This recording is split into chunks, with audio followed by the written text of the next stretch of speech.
네, 안녕하세요 여러분. 2월 24일 월요일입니다. 오늘도 데일리비트 시작해 보도록 하겠습니다. 자, 간밤의 주요 트윗 보시죠. 바이비트 해킹은 이더리움의 취약점을 증명한다. 비트코인에는 불가능한 일이다. 라는 해석이 나왔습니다. 칼 맹거. 사상 최대 규모의 암호화폐 거래소 해킹 사건이죠. 무려 2조 원어치가 털린, 이더리움이 털린 그런 사건인데, 이게 그냥 바이비트 거래소가 잘못한 것만이 문제가 아니라 이더리움의 구조적 결함도 한몫을 했다라는 분석입니다. 이 해커들이요, 이더리움의 스마트 컨트랙트 취약점을 이용해서 바이비트 콜드 월렛에 침투한 거거든요. 멀티시그 서명자들이 있었습니다. 이 콜드 월렛의 출금 승인을 담당하는 담당자들이 몇 명 있었다고요. 근데 이 사람들의 컴퓨터가 일단 다 털렸습니다. 이 사람들의 신원이 특정이 됐고, 그 다음에 이 사람들이 쓰는 컴퓨터 또는 스마트폰 기기가 해커들에게 장악이 됐죠. 아마 말웨어가 심어졌던 걸로 보이고요. 그래서 이 정상적으로 보이는데 사실상 위조 거래를 이들의 기기로 전송을 한 겁니다. 해커들이요.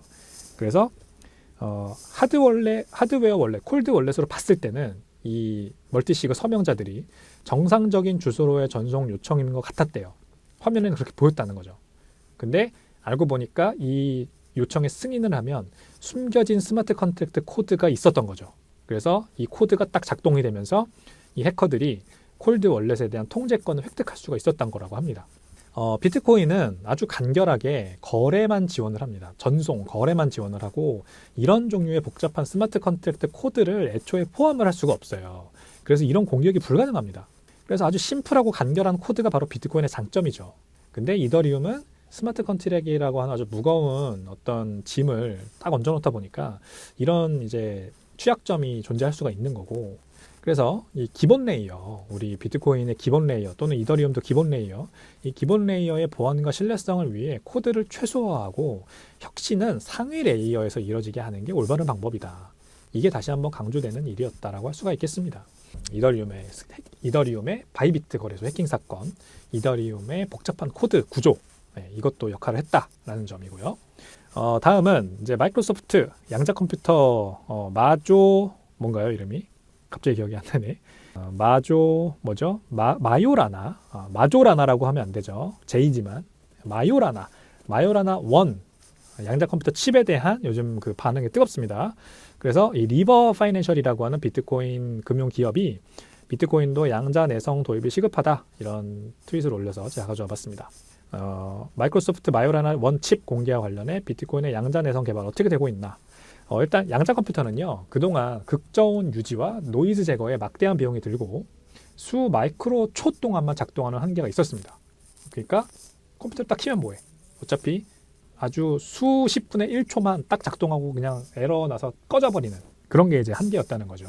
근데 이 마이크로소프트의 마요라나 1 칩은요, 그들의 주장에 따르면 이 문제를 해결했답니다. 그래서 그렇게 극저온의 상황이 아니어도 또는 가동이 될 때 1초 이하의 짧은 시간 동안만 구동되는 그런 문제를 해결을 했다라는 거죠.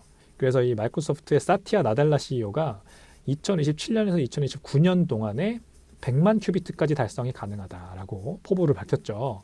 근데 이제 리버의 이 해석에 따르면 100만 큐비트는요, 이 양자 컴퓨터가 이제 수일 안에 비트코인 주소를 해킹할 수 있는 정도입니다. 수일 정도 양자 컴퓨터, 100만 큐비트 양자 컴퓨터를 돌리면 비트코인 주소 체계를 해킹할 수 있다. 근데 만약에 이제 이거를 1시간에서 8시간 만에 해킹하려면 한 1300만에서 3억 큐비트가 필요한데, 그러면 이제 진짜로 바로 한 1시간에서 8시간이니까 바로 지금 현재 유통되고 있는 한 600만 비트코인 정도가 즉각적인 위험에 처할 수 있다라는 거죠. 그런 경고를 했습니다. 현재 최고 수준의 양자 컴퓨터는 참고로 1000큐비트 수준입니다. 그래서 아직도 먼 미래라고 볼 수가 있겠죠. 뭐 최소 한 100만 큐비트는 있어야 며칠은 그래도 돌려서 비트코인 주소 해킹할 수 있다고 하니까, 그래서 현재 1000큐비트 수준임을 감안하면 먼 미래긴 한데요. 어쨌든 이 취약점이 발견됐고 조기에 해결하면 좋잖아요. 그래서 이 리버가 비트코인 커뮤니티에 한번 경종을 울려본 것 같습니다. 근데 이제 비트코인 커뮤니티는 가만히 있지 않습니다. 지금 현재 양자 내성 관련된 여러 가지 업그레이드가 이미 10년 전부터 준비 중이고, 최근 들어서 이렇게 양자 컴퓨터 관련된 하이프, 저는 좀 하이프가 껴있다고 보는데, 말하자면 이제 주식 투자하는 분들이 계속해서 AI 기반의 어떤 주식 투자 트렌드, 주가 부양의 트렌드를 유지하기 위해서 퀀텀 컴퓨터도 좀 가져와서 계속해서 이 희망회로를 돌리는 모습도 보여요. 그러니까 MS, 뭐 구글 이런 데 투자하신 분들이 계속 이들 주가 올라가길 바라는 마음에, 또는 아이온큐 이런 거 퀀텀 컴퓨터, 양자 컴퓨터 기술을 조금 오버해서 부풀리는 경향이 있는 것 같거든요. 근데 마요라나 칩은 글쎄요, 잘 모르겠습니다. 이것도 정말 이렇게 주장하는 건데 과연 정말 그럴까? 극 좋은 상황을 정말 탈피할 수 있는가? 정말 이 큐비트 개수를 1000개 이상으로 늘려도 에러 날 확률이 극적으로 완전히 줄어들어서 이제 1초 뭐가 아니라 수십 초, 뭐 수십 분 동안 컴퓨터를 가동할 수 있는 게 맞나? 이런 것들이 다 앞으로 계속 좀 이제 현실적으로 증명이 돼야 되거든요. 그런데 아직은 그냥 이 사티아 나델라 CEO의 주장만 가지고 우리가 너무 미리 걱정하는 게 아닌가, 그런 생각이 일단 듭니다. 그럼에도 불구하고 비트코인은 여전히 준비를 하고 있다라는 점 말씀드리겠습니다. 자, 홍콩의 암호화폐 OTC 경험에 놀란 유럽 주식 개발자라는 재미있는 트윗을 들고 와봤는데요. 에릭 월이라고 하는 비트코인 오픈소스 개발자가 이번에 홍콩에서 컨센시스 홍콩이라고 하는 큰 컨퍼런스가 있었습니다. 그래서 그 컨퍼런스에 참여를 했던 것 같아요. 그래서 홍콩에 갔는데, 홍콩에 가면 이렇게 길에 심심찮게 OTC 환전소가 보이거든요. 이 테더와 비트코인과 나머지 이제 몇 개 메이저 알트코인을 즉석에서 바로 환전해주는, 교환해주는, 진짜 이제 외화 환전소처럼 그렇게 해주는 그런 샵입니다. 근데 이 샵에 가서 거래를 해봤더니 너무 경험이 좋았던 거예요. 트론 네트워크로 2,983 테더를 보내고 23,000 홍콩 달러, 이게 약 2,960달러라고 합니다. 미국 달러로. 그거를 받았다. 그리고 신분 확인도 KYC도 없이 오직 0.8%의 수수료만 발생했다라고 합니다. 만약에 월은요, 이 사람이죠. 에릭 월이라는 사람은 유럽에서 같은 종류의 거래를 했다면 300달러의 환전 수수료, 그리고 50달러의 현금 수수료가 발생을 하고, 여권 스캔은 물론 각종 신원 조회까지 필요했을 것이라며, 실제로 스웨덴의 환전소에서는요, 직업, 고용주, 자금 출처를 모두 확인하고 사회보장번호로 데이터베이스 조회까지 한 뒤 터무니없는 수수료를 청구했다라고 자신의 유럽에서의 경험과 홍콩에서의 경험을 비교를 했습니다. 홍콩 굉장히 이 암호화폐 산업 육성에 적극적입니다. 뭐 이제 중국의 속국이 돼버렸다 이러면서 이제 조금 검열 뭐 이런 걱정도 있는 건 사실이지만, 제가 홍콩에 작년에도 여러 번 갔는데 그때마다 느낀 거는 참 암호화폐 산업 육성에 너무 적극적이라서 굉장히 자유롭게 느껴진다라는 거였습니다. 이렇게 OTC에서 300만 원 정도의 자금을 코인에서 이 현금으로 환전할 때 아무런 신원 확인도 하지 않고 그냥 해준다라는 거, 이게 지금 현재 홍콩의 분위기입니다. 그래서 홍콩이 또 얼마 전에 발표를 했죠. 홍콩 정부에서 이 투자 이민 받을 때 비트코인으로 받는 것도 허용한다. 그러니까 이제 암호화폐 부자들 돈 싸대고 찾아오라 이런 말이죠. 그래서 참 홍콩이 다시 암호화폐의 어떤 성지, 캐피털로 다시 발돋움을 할 수 있는지, 요즘 이제 싱가포르, 두바이에 상당히 많이 뺏겼다고 하는데 그 지위를 가져오려고 굉장히 노력하는 모습. 그래서 한국에 계신 투자자분들은 홍콩도 좀 관심에 두시면 좋을 것 같다라는 생각을 합니다. 자, 테크리드라고 하는 유튜브 채널을 운영하는 인플루언서가 있어요. 개발자 출신이신데 구글과 메타 출신 개발자라고 합니다. 이분이 이더리움은 끝났다. 북한 14억 불 보유의 기관 손조차 안 될 거다라는 전망을 내놨습니다. 그분 말씀에 따르면 이더리움은 파괴됐고 회복은 불가능하다. 바이비트 해킹 사태를 두고 하는 말이죠. 북한의 라자루스 해킹 그룹이 이 이더리움을 해킹했다라고 하잖아요. 그래서 어쨌든 북한이 14억 달러어치, 약 한화 2조 원어치의 이더리움을 가지게 된 겁니다. 그러자 당연히 그러면 이제 기관 투자자들은 북한이 묻어있는 알트코인에, 이더리움 같은 코인에 더 이상 관심 보이지 않을 거다라고 하는 주장이 당연히 설득력이 있지 않겠습니까? 그러면서 솔라나에 대해서도 이제 시즌이 끝났다. 왜냐하면 밈코인 인기가 사그라들고 있으니까.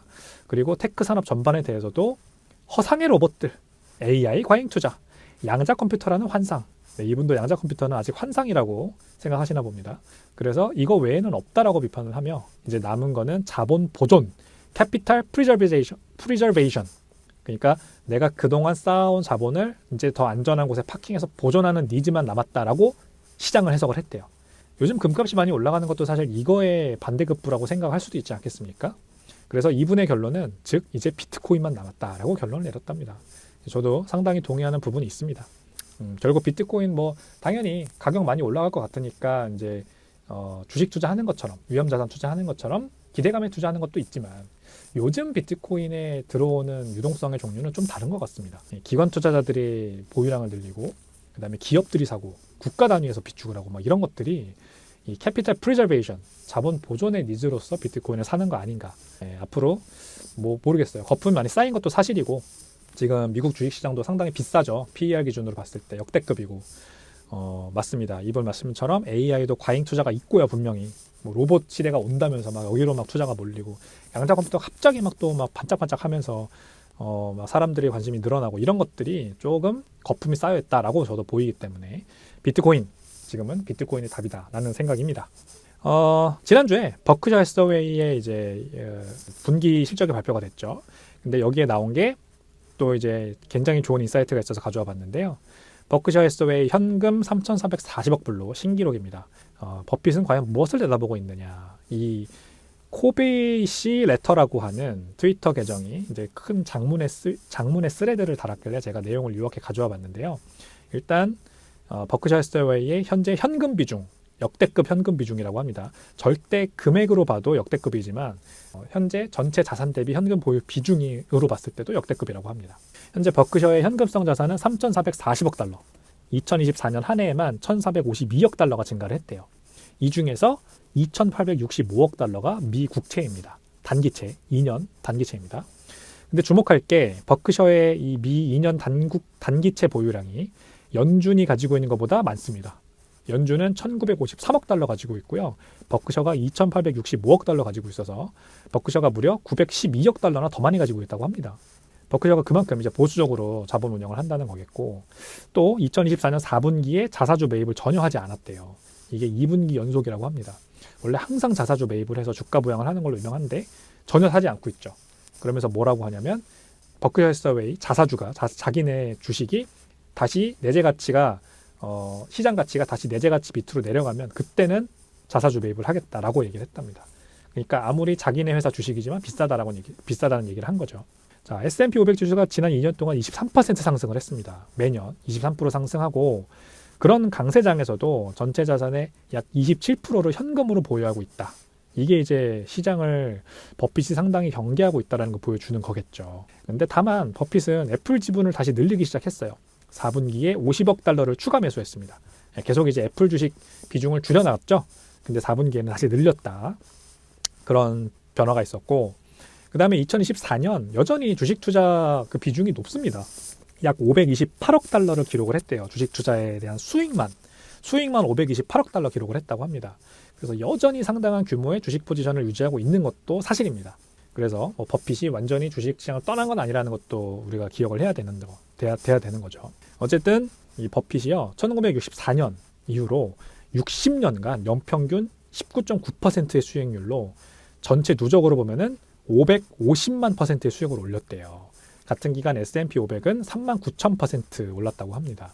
그래서 참 이런 투자의 달인이 지금 이런 신중한 행보를 보이고 있는 거에 시장의 이목이 집중되고 있습니다. 앞서 이제 그 테크 리드가 말한 것처럼 지금 상당히 거품이 쌓여 있고 결국 남는 건 비트코인밖에 없다라는 것과 좀 괴를 같이 하는 것 같지 않나요, 여러분? 버크셔 해서웨이의 버런 버핏 회장의 결정, 현금 비중이 역대급으로 27%로 역대급으로 높은 상황. 그런 상황이 이제 비트코인에 투자하는 우리의 관점에 이제 어떻게 동기화가 될 수 있는지를 한번 생각해 보시면 좋을 것 같습니다. 비트코인 가격은 지금 바이비트 해킹 충격에서 조금씩 벗어나면서 96,000달러 선을 회복을 한 상태입니다. 지난 금요일에 거의 99,000달러까지 올랐었어요. 그러다가 이제 97,000달러까지 좀 미끄러져서 횡보하다가 바이비트 해킹 사고 터지면서 한때 93,500불까지 급격하게 빠지면서 2주 내 최저치를 기록을 하기도 했었거든요.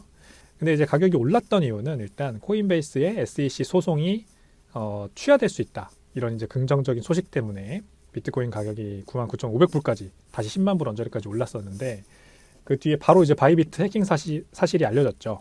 그러다가 거기에서 이제 15억 달러 규모 한 2조 원어치 이더리움 해킹된 사실이 알려지면서 바로 4,000달러가 빠져가지고 95,000불까지 빠졌었습니다. 그러다가 최저점은 93,500불까지도 내려가긴 했는데 그거를 잘 바이비트 거래소가 사태 진화에 나서고 그 다음에 이제 커뮤니티도 나머지 거래소들을 비롯한 비트코인 암호화폐 커뮤니티도 이 바이비트 해킹 사태의 진화에 조력을 해주면서, 그리고 이제 바이비트 거래소가 이더리움을 또 대출도 받았죠. 다른 거래소들로부터 대출 원조 손길도 나서고, 그 다음에 바이비트 거래소 대표가 직접 나와서 라이브 스트리밍을 통해서 우리는 지금 이 2조 원어치 이더리움이 다 해킹 당해도 회복이 안 돼도 충분히 고객 출금에 대응할 수 있는 능력이 있다, 충분한 코인이 있다, 뭐 이런 자신 있는 말도 해줬고, 실제로 이제 35만 건의 출금 건이 주말 동안에 몰렸다고 하는데, 뭐 거래소 역사상 최대 규모라고 하죠. 모두 출금을 해주는 그런 또 모습을 보여주면서 상당히 빠르게 시장이 안정화된 그런 모습을 보였습니다. 다행이고요. 뉴욕 증시는 미국 증시 1.7% 빠졌습니다. 다우존스 지수 1.7% 하락, S&P 500 지수도 1.7% 하락, 나스닥 지수는 무려 2.5%나 빠졌습니다. 모두 지난해 12월 18일 이후로 최대 하루 낙폭이라고 합니다. 일단 유나이티드 헬스라고 하는 회사, 이 CEO가 보험 부문 CEO죠. 보험 부문 CEO가 얼마 전에 총격 사건으로 돌아가신 또 일도 있었는데, 계속해서 악재가 겹치고 있습니다. 이 회사가 메디케어 어드밴티지라고 하는 저소득층 의료비 지원 프로그램이 있어요. 여기에 보험 청구 관련해서 법무부가 조사를 나온다, 이 사기 횡령 의심을 받고 있습니다. 그래서 이 보도가 나오면서 유나이티드 헬스 주가가 크게 하락했거든요. 근데 이 회사가 다우존스 지수 비중의 2위를 차지하는, 엄청나게 큰 비중을 차지하는 회사입니다. 그러다 보니까 다우존스 지수 자체를 끌어내린 그런 일단은 문제가 있었고요. 그 다음에 이제 S&P 글로벌에서 발표하는 2월 제조업과 서비스업 PMI 지표가 발표가 됐는데, 제조업 지수는 그냥 이제 예상치를 그냥 조금 상회하는 식으로 그냥 예상치에 부합하는 정도로 나왔어요. 근데 서비스업 PMI 지표가 예상치를 크게 하회했습니다. 근데 미국 경기는 서비스 산업이 사실 이끌고 있는 산업이기 때문에, 경제이기 때문에 서비스업 지표 하락은 좀 심각하죠. 그래서 시장 분위기가 급격하게 악화됐고요. 정책 불확실성과 혼란이 이제 실물 경제에 본격적으로 영향을 미치는 거 아니냐, 이런 불안감이 고개를 들었습니다. 그래서 미국의 경제 성장이 꺾인다면 시장이 아주 큰 폭으로 하락할 수 있다, 이런 경고가 도처에서 나왔습니다. 국채 금리는 역시 하락세였습니다. 페드의 상반기 금리 인하 확률은 63.7%로 상승을 했고요. 2년물 금리는 4.19%, 10년물 금리는 4.42%까지 지금 내렸거든요. 역시 이 PMI 서비스업 지표, 경제 지표 부진 때문에 이렇게 된 거고요. 상반기에 그래서 연준이 금리 인하를 할 거다라는 확률이 일주일 전 50.4%였는데 이제 63.7%로 크게 올랐습니다. 이제 경기 침체가 걱정되는 국면이기 때문에 연준이 기준금리 인하 한번 할 거다라는 거죠. 근데 이제 중요한 건, 이번에 연준이 기준금리를 내려준다 하더라도 이게 물가 안정 때문인지 아니면 경기 둔화 때문인지가 시장의 핵심 변수가 될 것이다, 이런 분석이 나왔습니다. 다음 주에 이제 연준이 선호하는 PCE 지표가, 물가 지표가 발표가 되거든요. 이때 이에 대한 단서가 나올 것으로 이제 예상이 됩니다. 네, 외환 신흥 아시아 국가로 글로벌 자금이 유입되고 있다. 달러 약세, 트럼프 관세 완화 영향이다. 달러 강세가 주춤하잖아요, 요즘. 그래서 이 트럼프 대통령의 관세 정책이 예상보다 조금 덜 공격적이기 때문에 그동안 강세였던 달러가 주춤하고 있는 건데요. 그러다 보니까 이제 중국 시장 같은 곳으로 다시 그 자본 유동성이 흘러들고 있습니다. 지난주 중국을 제외한 아시아 신흥국에만 7억 달러 이상의 자금이 유입되면서 7주 연속 유출세가 마감이 됐습니다. 그래서 MSCI 아시아 신흥국 중국 제외 지수는 지난주 1.8%나 상승을 했대요. 그래서 트럼프 관세가 생각보다 느리고 작게 지금 진행되고 있기 때문에 시장 심리가 개선되는 영향이라면 무역장벽 완화, 달러 약세, 그리고 금리 인하가 글로벌 성장에 아주 유리한 환경을 조성하고 있다, 이런 분석이 나왔습니다. 블룸버그 달러 지수가 관세 우려가 완화되면서 2월 초 고점 대비 3% 이상 빠진 상태입니다. 그리고 자산 운용사들도요, 4주 연속 달러 롱 포지션을 줄여나가고 있다고 합니다. 실제로 달러 가치가 이렇게 좀 하방 압력을 받고 있는 와중이기 때문에 국내 코스피도 굉장히 좋죠. 그래서 앞으로도 계속해서 이렇게 신흥국 경제로 다시 자금이 넘어오는 그런 트렌드가 유지될지 지켜보는 게 관전 포인트가 될 것 같습니다.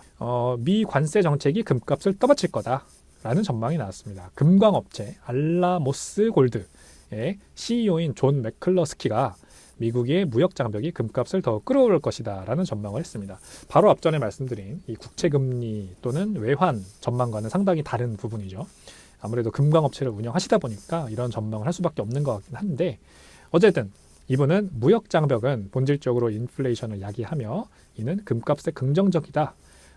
불안감이 높아지면 리스크가 커지고 이는 안전한 곳을 어디서 찾을까라는 고민으로 이어진다. 투자자들이 안전자산에 자금을 배분할 것이고 금이 수혜를 볼 거다. 이런 분석을 내놨다고 합니다. 이 말도 맞는 말인 것 같아서 한번 가져와 봤습니다. 어쨌든 지금 현재로서는 트럼프의 무역 관세, 무역 전쟁에 관련된 정책들이 조금 속도를 조절하는 느낌이 들긴 하지만 이게 다시 이제 결국 급격하게 진행되기 시작하고 다시 이제 돌발 변수가 막 발생하기 시작하면은 이제 또 불확실성이 커지는 거거든요. 그러다 보면 이 금값은 또는 달러 가치, 뭐 미국 국채 금리 이런 것들은 또 이제 상승 압력을 받고 올라갈 수도 있다라는 것도 우리가 같이 놓고 지금 거시경제를 파악을 해야 됩니다. 그래서 어쨌든 금값은 지난주 대비해서도요 1.9% 상승해서 온스당 2,937달러로 마감을 했고 8주 연속 상승을 기록했습니다. 주간으로는 8주 연속 상승하고 있다. 금값 국내에서도 아주 고공행진하고 있습니다. 계속해서 지켜보면 좋을 것 같습니다. 자, 오늘의 밈 보고 마무리하겠습니다.